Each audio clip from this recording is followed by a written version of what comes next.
Di Bali, tepatnya di Pantai Penimbangan, tidak saja menjadi objek wisata bagi masyarakat Buleleng, tapi juga sebagai pusat konservasi penyu hijau yang tak kalah menarik. Di pantai ini pun warga bisa melihat bagaimana kelompok nelayan menyelamatkan telur penyu yang bersarang di pesisir pantai.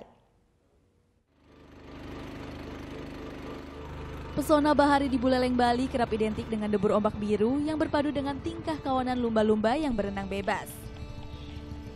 Namun ada yang tak kalah menarik di bibir Pantai Penimbangan, Desa Bakti Saraga, Buleleng. Kegiatan konservasi penyu oleh kelompok nelayan bisa jadi alternatif wisata edukasi yang seru. Para pelancong boleh mengikuti aktivitas nelayan saat mencari dan memindahkan telur-telur penyu ke bak penetesan. Selain hindari pencurian oleh warga, pemindahan telur penyu ini juga menjaga membusuknya telur karena terkena air laut. Menurut Ketua Kelompok Nelayan Sari Segara, Putu Neca, kawasan Pantai Penimbangan kini jadi lokasi favorit penyu hijau untuk bersarang. Ratusan butir telur bisa didapat di 9 titik sarang penyu dalam 2 bulan. Itu jumlahnya sudah mencapai 560 butir. Di samping itu juga kami menemukan yang sudah menetas secara alami, itu sudah 60 ekor. Kami sudah lepas tadi, itu mungkin 70%-nya.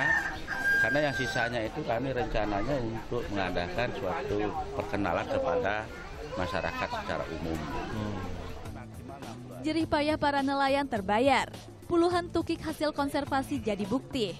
Mereka pun siap dilepas ke alam liar untuk mewarnai ekosistem laut sepanjang Pantai Penimbangan. Bupati Buleleng pun antusias dengan kegiatan penuh inspirasi ini. Ini kita upayakan konservasi, kalau dibiarkan di sana dia busuk. Nah ini memang beban, tapi nanti akan bawa berkah. Ya. Saya yakin nanti ke depan Buleleng akan terus berkembang sebagai daerah kabupaten yang benar-benar mempedulikan konservasi. Dan ini mahal. Kalau kita taat dengan lingkungan kita, taat dengan ekosistem kita, Buleleng jadi top destination untuk konservasi dan lingkungan. Dan benar saja, selain daya tarik wisata yang lain, para pengunjung Pantai Penimbangan kini juga kerap sambangi pantai demi bisa melihat aktivitas konservasi penyu. Paling sebulan sekali. Sebulan sekali. Tiap weekend di sini ya? Kenapa? Tiap weekend. Iya. Nah, selain ada main kano di sini gimana? Main apa lagi biasanya di sini?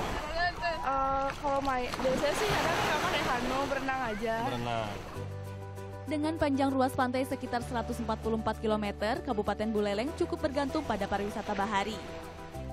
Pantai yang bersih dan ekosistem yang terjaga diyakini mampu jaga wilayah pantai untuk tetap cantik dan menarik bagi para pelancong. Putu Wijana melaporkan untuk NET.